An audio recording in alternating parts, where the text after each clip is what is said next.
قوم نے پوچھا ہے کہ بچے بتا تیرا باپ کون ہے؟ تو عیسیٰ مسیح نے کیا کہا؟ انی عبداللہ اتانی الکتاب وجعلنی نبیا. کہے لوگوں میں اللہ کا بندہ ہوں. سب سے پہلے کہا انی عبداللہ، میں اللہ کا بندہ ہوں، میں اللہ کا بیٹا نہیں ہوں. اتانی الکتاب، اللہ نے مجھے کتاب عطا کی. وجعلنی نبیا، مجھے نبی بنا کر بھیجا. میں اللہ کا نبی بن کر آیا ہوں. میں اللہ کی قدرت سے پیدا کیا گیا ہوں. جب یہ قرآن میں آیتیں نازل ہوئی، نجران کے پادریوں نے رسول اللہ کو مناظرے کا چیلنج کیا. کیا ذاکر نائک نے پڑھا نہیں ہے؟ اور نے کہا کہ اے محمد تم کیسے یہ عیسیٰ مسیح کے خدا کا بیٹا ہونے کا انکار کرتے ہو؟ مناظرہ کریں گے ہم اس پر. رسول اللہ نے ان کی مناظرے کی دعوت کو قبول کیا. نجران ایک علاقہ تھا مدینے سے کچھ دور پر. نجران کے پادری آئے. اس وقت کے عیسائیت کا گڑھ تھا وہ علاقہ. عبد المسیح ان کا سب سے بڑا پادری تھا. مناظرہ شروع ہوا اور انہوں نے کہا محمد آپ عیسیٰ مسیح کو خدا کا بندہ کہتے، بیٹا کیوں نہیں کہتے؟ آپ نے کہا اللہ کی کوئی اولاد نہیں. اور انہوں نے کہا کہ مریم کے بطن سے عیسیٰ پیدا ہوئے. مریم کا شوہر نہیں تھا، مریم نے نکاح نہیں کیا. تو ظاہر ہے کہ جب مریم کا کوئی مرد نہیں تھا، کوئی شوہر نہیں تھا، اور یہ تو آپ بھی مانتے ہیں کہ مریم نے کسی مرد کے ساتھ کوئی تعلق قائم نہیں کیا، تو پھر ماننا پڑے گا کہ اللہ ہی عیسیٰ کا باپ ہے. معاذ اللہ، استغفر اللہ. سورہ آل عمران اٹھائیے، مناظرے کی آیتیں نازل ہوتی ہیں. خالق کائنات جواب ارشاد فرماتا ہے، اپنے نبی کو مناظرے کی دلائل بتا رہا ہے. محبوب کہیے ان سے ان مسئلہ عیسیٰ عند اللہ کا مسئلہ آدم. اے محبوب یہ کہتے ہیں کہ عیسیٰ کا باپ نہیں ہے، اس لیے عیسیٰ خدا کا بیٹا ہے. تو ان سے کہو کہ عیسیٰ کی مثال اللہ کے نزدیک آدم کی طرح ہے. آدم کا بھی باپ نہیں ہے، تو کیا آدم کو بھی خدا کا بیٹا کہوں گے؟ بلکہ یہاں تو ماں تو ہے مریم کی، آدم کی تو ماں بھی نہیں ہے.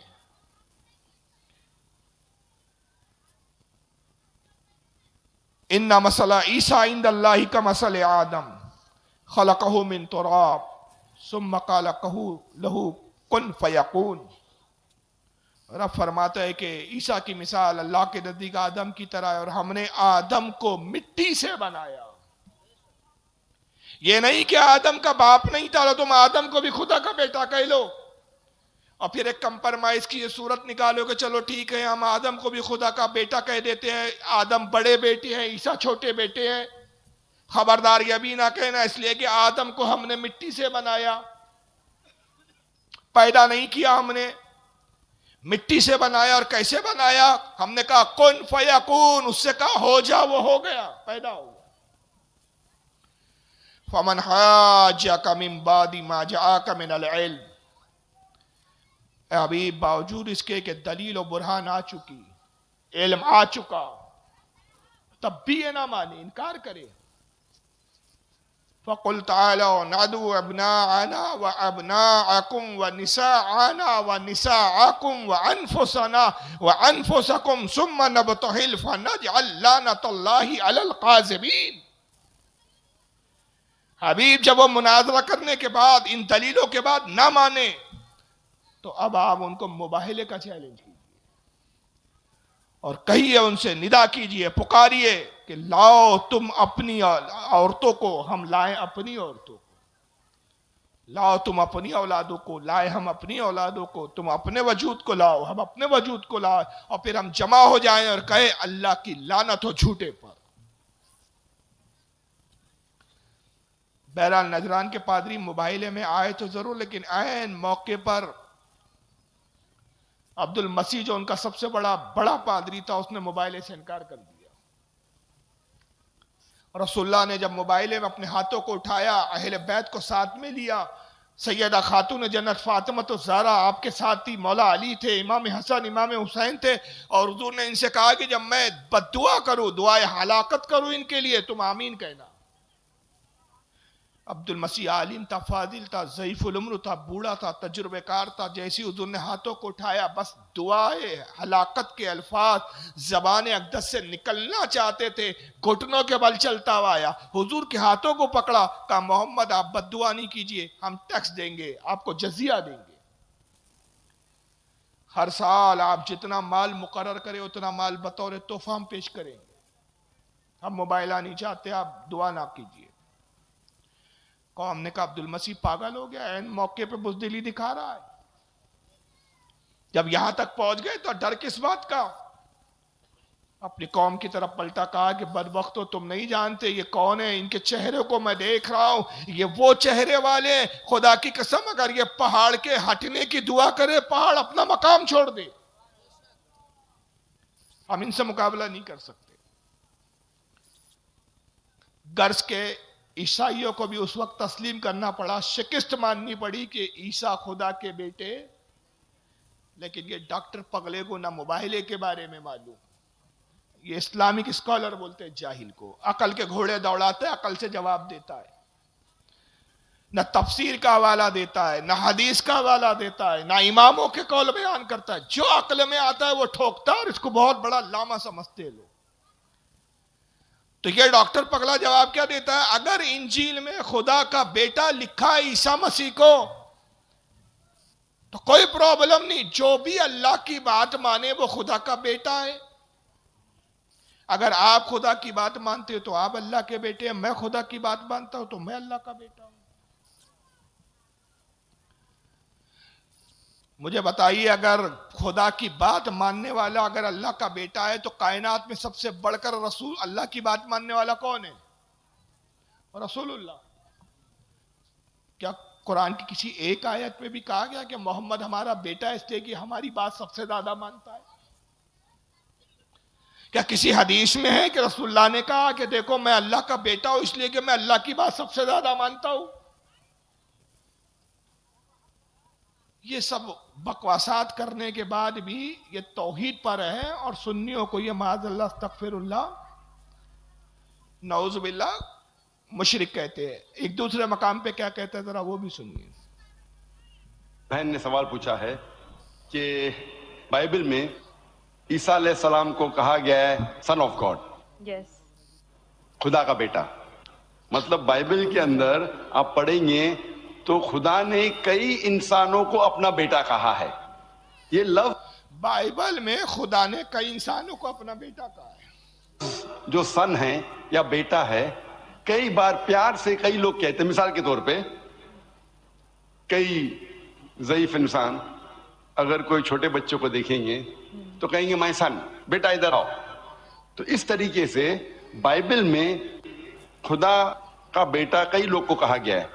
کتنا بڑا جاہل ہے یار یہ. میرے سمجھ میں نہیں آتا لوگ اس کو کیسے سنتے اور کیسے پسند کرتے ہیں. بائبل میں بہت لوگوں کو خدا کا بیٹا کہا گیا، جیسے ایک بزرگ بوڑھا بیٹے کو کہتا ہے مائی سن، ویسی بائبل میں اللہ نے اپنے بندوں کو مائی سن کہا. اللہ بوڑھا ہے اور لوگوں کو بوڑھا خدا مائی سن کہہ رہا ہے. یہ ہے جاہل کی سوچ. یاد رکھیے خدا پہ نہ زمانے گزرتے ہیں، نہ دن گزرتے ہیں، نہ رات، نہ وقت. وقت اور زمانوں کی قیودوں سے پاک. نہ وہ بوڑھا ہے، نہ جوان ہے، نہ بچہ ہے، وہ ان لوازمات سے پاک. اس میں کوئی تغیر نہیں واقع ہوتا. تو بہرحال اس ویڈیو میں بھی اس نے نعوذ باللہ من ذالک خدا کا انسانوں کو بیٹا کہا ہے. اور آخر میں ان کو سن لیجئے، خود طارق جمیل صاحب جن کا یہ کہنا تھا ایک دوسرے کے لیے گنجائش رکھیے، کسی کو برا مت بولیے.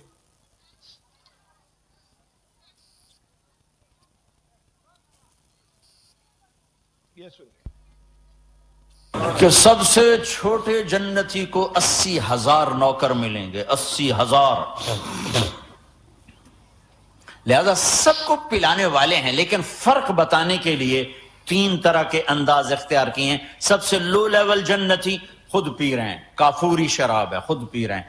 اس سے اوپر مڈل کلاس آ گئی، جنت کی مڈل کلاس، وہ کہے ہیں یسقون فیہا کاسا کان مزاجہ۔ وقت بھی ہو رہا ہے نا، 2:30 بج رہے ہیں، ویسے بھی حضرت کو بھی خطاب کرنا ہے، کیا کیا بتائیں، بہت ویڈیو تو بہت رہتے ہیں، ہزاروں رہتے ہیں، اب پورا تھوڑی ایک پروگرام میں دکھا سکتے سب کچھ۔ چلیے وہیں میں ختم کر رہا ہوں، کیونکہ 3 بجے تک مجھے وقت دیا گیا ہے، کوئی سوال وغیرہ پوچھنا ہو تو پوچھ لے آپ۔ جی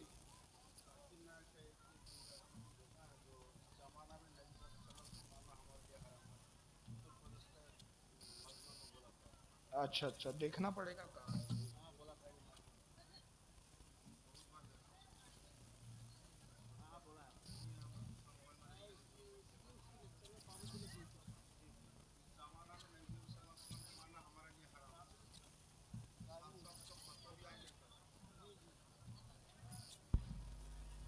قرآن مجید میں کم از کم 25 آیتیں ہیں جس میں لکھا ہے شفا، شفا مطلب سفارش، وسیلہ حرام ہے۔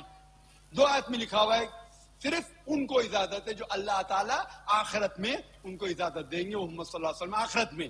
آج کی تاریخ میں ہم محمد صلی اللہ علیہ وسلم سے بھی نہیں مانگ سکتے۔ باقی لوگ کو تو چھوڑو، سنت اور باقی بابا لوگ کو چھوڑو، محمد صلی اللہ علیہ وسلم کو بھی ماننا ہمارے لیے حرام ہے۔ محمد صلی اللہ علیہ وسلم کو بھی ماننا ہمارے لیے حرام ہے۔ جو شخص مر چکا ہے ہم انہیں عزت کرتے ہیں، محمد صلی اللہ علیہ وسلم سے محبت کرتے ہیں، ان سے پیار کرتے ہیں، لیکن ان کی پوجا نہیں کرتے، ان کی عبادت نہیں کرتے۔ عبادت صرف اللہ کی ہے۔ اس میں بہت ساری بکواسات کی اس نے، جس میں ایک سب سے بڑا جو کفریہ جملہ تھا کہ آج کی تاریخ میں محمد صلی اللہ علیہ وسلم کو بھی ماننا ہمارے لیے حرام ہے۔ اب رسول کو نہیں ماننا ہے تو کس کو ماننا ہے پھر؟ گنپتی کو ماننا ہے، گنیش کو ماننا ہے، درگا کو ماننا ہے، کس کو ماننا ہے؟ اب کوئی کہیں گا کہ بھائی بعد میں انہوں نے توبہ کر لی تھی۔ توبہ تب کی کہ جب اس کے سر پہ جوتے پڑے اور لوگوں نے اس کا رد کرنا شروع کر دیا۔ خود سے توفیق نہیں ہوتی ان کو کہ اگر کوئی غلطی ہو جائے تو خود ہی احساس کر کے توبہ کر لے۔ جب تک ان کے پیچھے پڑی یا نہیں ہاتھ دھو کر تو یہ اپنی غلطی کو غلطی بھی نہیں مانتے۔ جب ان پہ ٹارچر کیا جائے، جب ان کا رد کیا جائے، جب ان کو خوب بولا جائے، تب ان کو عقل آتی ہے۔ اس سے ہی پتا چلتا ہے کہ یہ جاہل ہے، اس لائق ہی نہیں ہے کہ ممبر پہ بیٹھ کے تقریر کرے۔ اور سب سے پہلے اس نے جھوٹ بولا، اس پر ہم نے بارہا اس کو چیلنج کیا۔ میں نے تو اس کو اتنے چیلنج کیا، اس کے بامبے میں اس کے گھر کے سامنے جلسے لیے میں نے، اور وہاں چیلنج کیے، یہ بھاگ گیا ہندوستان چھوڑ کے، لیکن آج تک ہمارے سامنے بیٹھنے کے لیے تیار نہیں ہوا۔ کس بات پہ چیلنج کیا تھا ہم نے؟ وہ سنیے، پھر میں دہرا رہا ہوں وہ کلپ۔ قرآن مجید میں کم از کم 25 آیتیں ہیں جس میں لکھا ہے شفا، شفا مطلب سفارش، وسیلہ حرام ہے۔ 2 آیت میں لکھا ہوا ہے صرف ان کو اجازت ہے جو اللہ تعالیٰ آخرت میں۔ اس پر ہم نے چیلنج کیا، یہ کہتا ہے کہ قرآن میں کم از کم 25 آیتیں جس میں اللہ نے کہا کہ شفا، وسیلہ مانگنا حرام ہے۔ جاہل کو پہلے تو یہی نہیں معلوم کہ شفا اور وسیلہ میں کیا فرق ہے، اور پھر کہتا ہے کہ قرآن میں 25 آیتیں، ہم نے یہی مطالبہ کیا 25 نہیں۔ اگر واقعی تو سچا ہے، حلالی ہے، تو صرف ایک آیت ہمیں قرآن میں دکھا دے، کہاں لکھا ہے کہ ایمان والوں کے لیے وسیلہ مانگنا حرام ہے؟ قرآن میں تو ہمیں یہ دکھتا ہے سورہ مائدہ میں، یا ایھا الذین آمنوا اتقوا اللہ وابتغوا الیہ الوسیلہ، اے ایمان والو اللہ سے ڈرو اور اس کی راہ میں وسیلہ تلاش کرو۔ قرآن تو وسیلہ لینے کی بات کر رہا ہے، اور یہ کہتا ہے قرآن میں 25 جگہ لکھا ہے وسیلہ مانگنا حرام۔ 2 آیتوں میں لکھا ہے، 2 آیتوں میں کیا لکھا ہے کہ آخرت کے دن اللہ تعالیٰ جس کو اجازت دیں گے وہاں وسیلہ مانگ سکتے۔ ارے جاہل، وہاں وسیلہ نہیں لیا جائے گا، وہاں شفاعت طلب کی جائے گی۔ وسیلے کا تعلق دنیا میں ہے، آخرت میں شفاعت ہے۔ جس جاہل کو وسیلہ اور شفاعت میں تمیز نہ اور فرق معلوم نہ ہو، وہ ان کا اسلامک اسکالر۔ اور اس کے بعد پھر کہتا ہے کہ آج کی تاریخ میں محمد صلی اللہ علیہ وسلم کو بھی ماننا ہمارے لیے حرام ہے. بہرحال اس نے اس سے بھی توبہ کر لی تھی، لیکن وسیلے والی بات سے اس نے آج تک توبہ نہیں کی، اور یہ بار بار دہراتا رہا، یہاں تک کہ ایک دوسرے مقام پر اس نے وہی بات پھر انگلش میں دہرائی تھی. یہ بھی سن لیجئے. The Quran says in no less than 25 places in Surah Baqarah and Surah Imran, several places that wasila shifa is haram. 25 places that wasila shifa is haram. Quran 25 places that شفا وسیلہ حرام. ابے کہاں لکھا ہے؟ آیت تو بتا، پڑھ کے تو سنا. بس قرآن 25 جگہ لکھا ہے، جو منہ میں آیا پک دو. اور جب چیلنج کرو تو پاجامہ آگے سے گیلا پیچھے سے پیلا ہونے لگتا. چلو یہ تو بھاگ گیا یار، فرار ہو گیا، ہندوستان میں نہیں آتا. جس دن آئے گا گورنمنٹ گردن دبوچ لیں گی. آتنکوادی ہونے کا الزام لگا ہوا ہے، آتنکوادیوں کا سپورٹر کہا جاتا ہے. چلیے کیا یہی ایک تنہا ہے؟ ارے کچھ ایسے بھی تو گھوم رہے ہیں جو ہندوستان میں ہے، موجود ہے، مسلسل ہم ان کو چیلنج کر رہے ہیں. میں جرجس کو بتاتا ہوں، یہ تو آپ کے بنگال کے علاقے میں آتا رہتا ہے. آئیے ذرا جرجس صاحب کی ایک گستاخی جس کے بارے میں 10 سال سے میں اس کو چیلنج کر رہا ہوں، اور وہ کیا ہے ذرا جرجس کی زبانی سنیے. ایک کتاب آتی ہے سیرت غوث پاک کے نام سے، انڈیا کی چھپی ہوئی ہے، بامبے سے چھپی ہوئی ہے. سیرت غوث پاک حاجی علی کی درگاہ پہ مل جائے گی. تھوک کے بھاؤ بکتی ہے کتاب، قیمت بھی بہت زیادہ نہیں ہے، صرف 75 روپے انڈین کرنسی. لکھا ہے 181 صفحے پر دیکھیں گے، لکھا ہوا ہے غوث اعظم دستگیر. اب دستگیر کا معنی دیکھیے کیا لکھا ہوا ہے. بڑے پیر صاحب نے اللہ سے کہا کہ دکھاؤ یہ 7 آسمان تو نے کیسے بنائے. میں یہ دکھلانا چاہتا ہوں شرک کے نقصانات کیا ہیں. جب شرک انسانی زندگی میں آتا ہے تو یہ اللہ کے مقام و مرتبے کو کس طرح گھٹاتا ہے. بڑے پیر صاحب اللہ سے کہہ رہے ہیں غوث پاک عبد القادر جیلانی کہ مجھے دکھلاؤ یہ 7 آسمان تو نے کیسے بنائے. گویا کہ یہ انجینئر تھے، سگنیچر ان کو کرنا تھے. اللہ تعالیٰ ان کو لے کے چلا. پہلا آسمان دیکھا، کہا بالکل ٹھیک. دوسرا دیکھا، کہا مستحسن، اچھا ہے. تیسرے کو بھی پاس کر دیا. چوتھے آسمان پر جب اللہ پہنچا تو اس کو بھی پاس کر دیا کہ یہ بھی ٹھیک. چھٹے آسمان پر جب اللہ پہنچا، 5واں چھٹے پر، تو وہاں سے اللہ کا پیر پھسلا. بڑے پیر صاحب کا پیر نہیں پھسلا، میں بولنے میں غلطی نہیں کر رہا ہوں، اللہ کا پیر پھسلا. اور چھٹے آسمان سے اللہ گرا، اور وہ گر کر نیچے چوتھے آسمان پر آیا. بڑے پیر صاحب نے اپنا دائنا ہاتھ بڑھایا اور اللہ کو کھینچ لیا، پکڑ کے ان کو اٹھا لیا. گرنے سے، زمین پر آنے سے ان کو روک لیا، ہاتھ پکڑا اور ان کو کھینچا اور اوپر چڑھا لیا. اس دن سے ان کا نام پڑ گیا دستگیر، ہاتھ بڑھا کر اللہ کو کھینچنے والا. یہ دستگیر کا معنی یہ ہے، ہاتھ بڑھا کر اللہ کو کھینچنے والا. میں سمجھتا ہوں کہ اللہ کی جو رسوائی اور ذلت اس فرقے نے کی ہے، شاید ہندوؤں کی مذہبی کتابیں بھی اگر آپ پڑھ ڈالیں تو یہ نہیں ملے گا آپ کو. اب یہ ہماری جماعت پر الزام لگایا ہے اس نے. اس فرقے کی عادت ہے کہ جھوٹ بولتے ہیں، جب تک یہ جھوٹ نہ بولے یہ سمجھتے ہیں کہ ہم اپنے باپ کی اوریجنل اولاد نہیں ہیں. اور میں نے کہا نا، جھوٹ بولنے میں انہوں نے اپنے باپ ابلیس کا ریکارڈ توڑ دیا ہے. ایک کتاب کا نام لے رہا ہے، کہتا ہے ایک کتاب آتی ہے جس کا نام سیرت غوث پاک ہے، حاجی علی پر تھوک کے بھاؤ ملتی ہے، 75 روپے اس کی قیمت ہے.